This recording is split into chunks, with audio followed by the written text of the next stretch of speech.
আসসালামু আলাইকুম বন্ধুরা, আমি আবারও চলে এলাম নতুন স্বাদের নতুন জিনিস।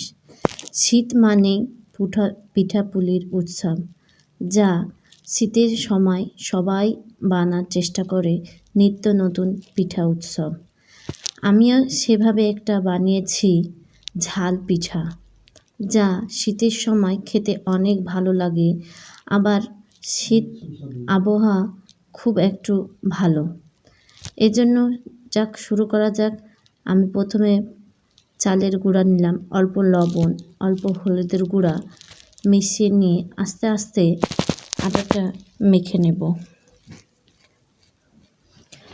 আটাটা সুন্দরভাবে মুথে নিতে হবে, কারণ আটা মুথা ভালো হলে পিঠাগুলো দেখতে সুন্দর হবে, ফাটবে না, মানে কড়াটা খুব ভালো হবে। এভাবে আস্তে আস্তে আপনি আটাটা ছেনে নেবেন, তাহলে পিঠাগুলো অনেক সুন্দর হবে। পিঠাগুলো খেতে অনেক মজা। শীতকালীন ঠান্ডা আবহাওয়ার কারণে আমরা এই সব পিঠা ঘরে বানিয়ে থাকি, যেন ঠান্ডা কাশি এগুলো না হয়। আমি দেখেন কিভাবে তাড়াতাড়ি অল্প কিছু সামগ্রী দিয়ে আপনাদের এই পিঠাটা বানিয়ে দেখাবো। আমরা এভাবে একটা করে আটা নিয়ে আর এভাবে একটু করে চাপ দিয়ে পিঠাগুলো বানাই। পিঠাগুলো খেতে অনেক মজা। ইতিমধ্যে আমার পিঠাগুলো হয়ে গেছে, পরে প্রসেস দেখাবো।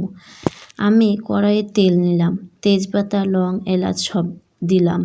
তারপরে আমি এখানে মশলাগুলো ভেজে নেব। মশলাগুলো একটু ইউনিক, আপনাদের মনে হতে পারে এগুলো কি। এই মশলার মধ্যে আমরা দিয়ে থাকি পেঁয়াজ, রসুন, আদা, গোলমরিচ, তার সাথে লবণ, হলুদ, মরিচের গুঁড়া সুন্দর করে ভেজে মাখো মাখো পেরেস্তার মতো করে নেব, কারণ এটাই হচ্ছে পিঠার লোভনীয় স্বাদ, যা খেতে অনেক মজা। খেয়ে আপনি একবার হলে দেখবেন যে শীতের আমেজে শীত মৌসুমে এই পিঠাটা অনেক সুস্বাদু, ঝাল মিষ্টি ভরা এই পিঠাটি খেয়ে আমরা খুব উপকৃত হয়ে আপনারাই উপকৃত হবেন। আপনি এভাবে একবার হলেও বানিয়ে দেখুন। আমি এখানে পানি দিলাম, এই পানির বদলে দুধ দিলেও অনেক স্বাদ উঠবে। আপনি পানি দিয়ে একবার বানিয়ে দেখেন, আপনার খেতে ভালো লাগলে আপনি পরবর্তীতেও দুধ দিয়ে বানিয়ে দেখতে পারেন। এভাবে আপনি বানিয়ে নেবেন, একবার হলো খেয়ে দেখেন। আমার পানিটা যখন ফুটে উঠবে, আমি পিঠাগুলো সব দিয়ে দিব। পিঠাগুলো অনবরত নেড়ে নেড়ে যখন পিঠাগুলো দেখবেন সিদ্ধ হয়ে গেছে, তখন পিঠার মধ্যে গুড় দিয়ে নেবেন। গুড় দিয়ে এভাবে ফুটন্ত পিঠাগুলোর ওপর গুড় দিলে পিঠাগুলো মাখো মাখো হয়ে পিঠাগুলোর মধ্যে নরম নরম ভাব একটা আসে।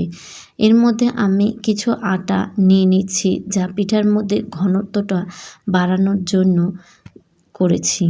এভাবে পিঠার ঘনত্ব বাড়ানোর জন্য মিশিয়ে নিলে আস্তে আস্তে আপনি যখন জাল করবেন, পিঠাগুলো অনেক সুন্দরভাবে একটা কালার আসবে, যা খেতে অনেক মজা, দেখতেও আপনাকে ভালো লাগবে।